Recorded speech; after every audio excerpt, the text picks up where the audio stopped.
Wise ride और die film देखी जो कि एक एक्शन कॉमेडी फिल्म है और अपनी फ्रेंचाइज का फोर्थ पार्ट है और सच में यह पार्ट बहुत ही अच्छा है। इस पार्ट का डायरेक्टर है आदिल और बिलाल और इन्होंने ही इसका पिछला पार्ट भी बनाया था जो रिलीज हुआ था 2020 में और वो पार्ट ब्लॉकबस्टर गया था, तो ये पार्ट भी शायद हिट होगा। अब इतना तो सबको पता है कि ये पूरी फिल्म फ्रेंचाइज जबरदस्त है क्योंकि इसमें है विल स्मिथ और मार्टिन लॉरेंस जो कॉमेडी में बहुत ही जबरदस्त एक्टर हैं और साथ ही एक्शन में भी। तो इस फिल्म की स्टोरी अच्छी है, तो चलो थोड़ा उसको एक्सप्लेन करते हैं। तो माइक शादी करता है और शादी की खुशी में उसका दोस्त माइल्स एक भाषण भी देता है और वो काफी खुश होता है, खुशी के मारे डांस करता है और फिर उसको वहीं एक अटैक आता है और वो ऑलमोस्ट मर जाता है और हॉस्पिटल में वो उठता है और उसका बिहेवियर काफी चेंज हो जाता है। मतलब कि पहले वो बहुत ही डरपोक होता है मगर अब ऐसा नहीं है, माइल्स को मरने का कोई डर नहीं होता, वो खुद को अमर कहता है। फिर देखते हैं कि एक ड्रग कार्टेल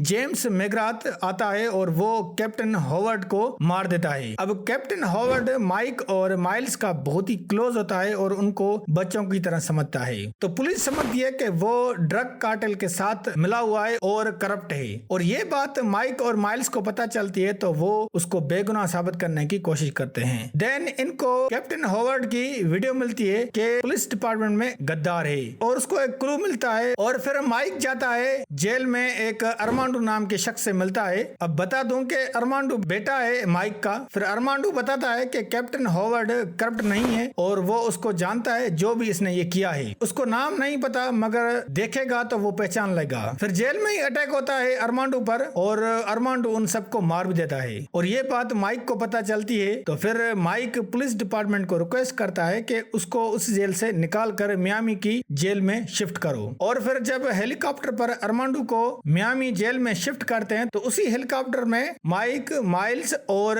कुछ पुलिस ऑफिसर भी होते हैं। आधे रास्ते में ही ड्रग कार्टेल जेम्स मैकग्राथ और उसका एक पार्टनर वहीं हेलीकॉप्टर में होते हैं तो वो अटैक करते हैं। वो दोनों वहां से निकल जाते हैं और हेलीकॉप्टर के पायलट और पुलिस ऑफिसर को मार देते हैं। इनको भी मारने की कोशिश करते हैं पर ये बच जाते हैं। फिर अरमांडो कैसे भी करके हेलीकॉप्टर को पानी में क्रैश करता है और वो वहां से बच जाते हैं और भाग जाते हैं। पुलिस डिपार्टमेंट ये बात फैला देता है कि वो भगोड़े हैं और ये तीनों मुजरिम बन गए हैं और इनको पकड़ना है। फिर जेम्स मैकग्राथ भी इन पर $5 मिलियन की बाउंड्री लगा देता है और कुछ फालतू गुंडे उन पर अटैक भी करते हैं पर ये कैसे भी करके उनसे बच जाते हैं और वो जाते हैं अपने ही डिपार्टमेंट के पुलिस ऑफिसर ड्रॉन के पास जो एक टेक एक्सपर्ट होता है और फिर उसको अपनी बात बताते हैं और वो इनको पुराने 10 साल का रिकॉर्ड दिखाता है और फिर अरमांडो जेम्स मैकग्राथ को पहचान लेता है और फिर जेम्स मैकग्राथ अपने बंदे माइक और माइल्स के घर भेजता है उनकी फैमिली को पकड़ने के लिए मगर माइल्स का सन इन लॉ उन सबको मार देता है। मगर माइक की वाइफ और उसकी एक साथ लड़की होती है जो बेटी होती है जोडी हॉवर्ड की और जोडी भी एक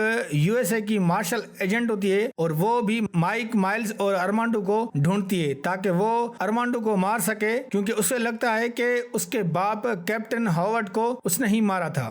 माइक और माइल्स को पता चल जाता है कि पुलिस डिपार्टमेंट में गद्दार कौन है और वो उसको ढूंढते हैं और पकड़ लेते हैं और फिर उसके जरिए वो जेम्स मैकग्राथ के पास जाते हैं और फिर वहाँ बहुत बड़ी लड़ाई होती है, मतलब एक्शन ही एक्शन और फाइनली माइक जेम्स को मार देता है और अरमांडो जोडी की बेटी को बचाता है और उसके लिए जोडी उसको जान देती है और फिर लास्ट में ये पार्क में फैमिली के साथ हैप्पीली एंजॉय करते हैं और ये फिल्म यहीं खत्म होती है। मतलब कि हैप्पी एंडिंग जो बैड बॉयज की सभी मूवीज में होती है। तो फिल्म की कहानी यही है जो कोई नई नहीं है या कोई खास भी नहीं बट उसको अच्छे से रिप्रेजेंट किया गया है और फिल्म के अंदर एक्शन और उसी के साथ जो कॉमेडी दिखाई गई है वो बहुत ही कमाल की है। जोक्स पर हंसी आती ज्यादा नहीं है बट हंसी जरूर आती है। मतलब कि कॉमेडी जो दिखाई गई है वो अच्छी है और ना ज्यादा कोई अवर है। फिल्म थोड़ी बहुत थ्रिलर है जिसकी वजह से बंदा बोर नहीं होता। मुझे तो फिल्म अच्छी लगी। काफी लोग इस फिल्म को नेगेटिव रिव्यू दे रहे हैं, पता नहीं क्यों, बट ये फिल्म एंटरटेन कर रही है जिसका मतलब फिल्म अच्छी है और देखने लायक है और इससे ज्यादा बंदे को क्या ही चाहिए। तो दोस्तों